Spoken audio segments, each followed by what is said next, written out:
আজকে আমাকে সাংবাদিক প্রশ্ন করেছিলেন বাংলাদেশ থেকে জিহাদ করা সম্ভব কিনা। আমি বলছি বাংলাদেশ থেকে জিহাদ করা সম্ভব। সেই আরবের দালালদের আমাদের সামনে থেকে সরিয়ে দেন, আমরা জিহাদে চাপিয়ে পড়বো। আমরা জিহাদে যেতে চাই, কিন্তু আমাদের সম্মুখে প্রতিবন্ধকতা সৃষ্টি করে রাখা হয়েছে। কারা সেই প্রতিবন্ধকতা সৃষ্টি করে রেখেছে আমরা তাদের পরিচয় জানতে চাই। এখানে জিহাদের কথা বললে জঙ্গিবাদের দুয়া তুলে আমাদেরকে কোণঠাসা করার চেষ্টা করা হয়। আজকের দিন থেকে আমরা পরিষ্কার ঘোষণা করে দিতে চাই, আজকের দিন থেকে আমরা পরিষ্কার ঘোষণা করে দিতে চাই, জঙ্গিবাদের নামে বাংলাদেশের মুসলমানদেরকে কোণঠাসা করা চলবে না। বাংলাদেশে তথাকথিত কোনো জঙ্গি নাই, আমরা জিহাদ চাই। যদি কেউ কোনো সন্ত্রাসী কার্যে লিপ্ত হয় তার পরিচয় সে সন্ত্রাসী। সে ইসলামের নাম নিয়ে তাকে জঙ্গিবাদী বলে মুসলমান পরিচয়কে হাইলাইট করে তাকে ছোট করা যাবে না। সন্ত্রাসীর পরিচয় সন্ত্রাসী, আমরা মুজাহিদ, আমরা জঙ্গি। আজকে আমরা এখানে রাস্তায় বের হয়ে এসেছি ঘুরে ফিরে যাওয়ার জন্য নয়, জিহাদের উদ্দেশ্যে। আমরা জিহাদে যেতে চাই, কিন্তু আমাদের সম্মুখে প্রতিবন্ধকতা সৃষ্টি করে রাখা হয়েছে। কারা সেই প্রতিবন্ধকতা সৃষ্টি করে রেখেছে আমরা তাদের পরিচয় জানতে চাই। আজকে আমাকে সাংবাদিক প্রশ্ন করেছিলেন বাংলাদেশ থেকে জিহাদ করা সম্ভব কিনা। আমি বলছি বাংলাদেশ থেকে জিহাদ করা সম্ভব। সেই আরবের দালালদের আমাদের সামনে থেকে সরিয়ে দেন, আমরা জিহাদে চাপিয়ে পড়বো। আজকে আমাদের সম্মুখে যে আরবের দালালেরা বসে আছে, আজকে তারা নরমালাইজেশনের কথা বলে। আমরা যখন জিহাদের কথা বলি তারা তখন নরমালাইজেশনের কথা বলে। কাদের সাথে নরমালাইজেশন হবে? তাদের নরমালাইজেশন আজকে নরমালাইজেশনের মধ্যেই সীমাবদ্ধ নাই। আজকে তারা জায়নিজমের মধ্যে ঢুকে গেছে। আজকে আরব মুসলমানরা জায়নিস্ট হয়ে গেছে। আজকে ইসরায়েলের ইহুদি আর আরবের তথাকথিত মুসলমানদের মধ্যে কোনো পার্থক্য নাই। আমরা আজকে তোমাদের এই গুপ্ত পরিচয় চাই না, তোমরা তোমাদের পরিচয় পরিষ্কার করো। তোমরা সহ আমাদের দুশ্মন, তোমাদের বিরুদ্ধে আমাদের জিহাদ।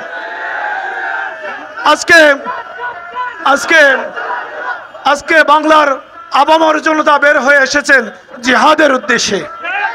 আমাদের দেশে ইসরায়েলের দালাল রয়েছে, আমাদের দেশে হিন্দুত্ববাদী তার দালাল রয়েছে।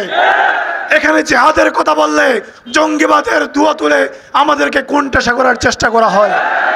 আজকের দিন থেকে আমরা পরিষ্কার ঘোষণা করে দিতে চাই, আজকের দিন থেকে আমরা পরিষ্কার ঘোষণা করে দিতে চাই, জঙ্গিবাদের নামে বাংলাদেশের মুসলমানদেরকে কোণঠাসা করা চলবে না।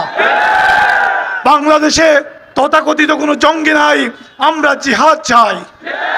যদি কেউ কোনো সন্ত্রাসী কার্যে লিপ্ত হয় তার পরিচয় সে সন্ত্রাসী। সে ইসলামের নাম নিয়ে তাকে জঙ্গিবাদী বলে মুসলমান পরিচয়কে হাইলাইট করে তাকে ছোট করা যাবে না। সন্ত্রাসীর পরিচয় সন্ত্রাসী, আমরা মুজাহিদ, আমরা জঙ্গি। জং ফার্সি শব্দ, যার মুজাহিদ, মুজাহিদ শব্দের ফার্সি প্রতিশব্দ হচ্ছে জঙ্গি। আজকে জঙ্গি শব্দকে ছোট করা যাবে না। বাংলাদেশ সেনাবাহিনীর বিমানের নাম হচ্ছে জঙ্গি বিমান।